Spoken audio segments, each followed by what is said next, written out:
আলাইকুম এরকম একটা আবদারের মধ্যে দিয়ে শুরু হয়েছিল রেসিপি। বানাচ্ছি পটেটো এগ রোল। প্রথমে আলু কুচি সিদ্ধ দিয়ে নিলাম, তারপরে আমাদের গাছের মরিচ ছিঁড়ে আনলাম, ফ্রাই প্যানে তেল দিয়ে দিলাম, পেঁয়াজ কাঁচামরিচ দিয়ে নিলাম। পেঁয়াজ মরিচ বাদামি রঙের হয়ে গেলে ডিম দিয়ে নিতে হবে। ডিমটাকে ভালো মতো নাড়া দিয়ে নিতে হবে।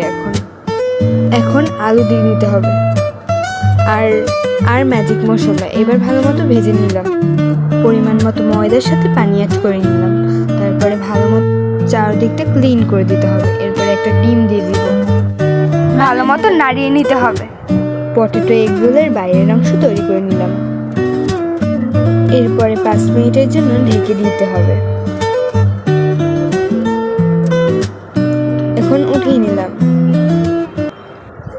ভিতরে পুরটা দিয়ে চারপাশে কাঁচা ময়দার গোলা দিয়ে নিলাম। তারপরে ভাঁজ করে রোলের শেপে আনতে হবে।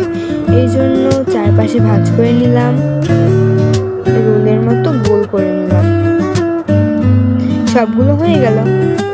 এবার তেলে ভেজে নিতে হবে। উল্টে দিলাম, বাদামি রঙের হয়ে গেলে তুলে নিব।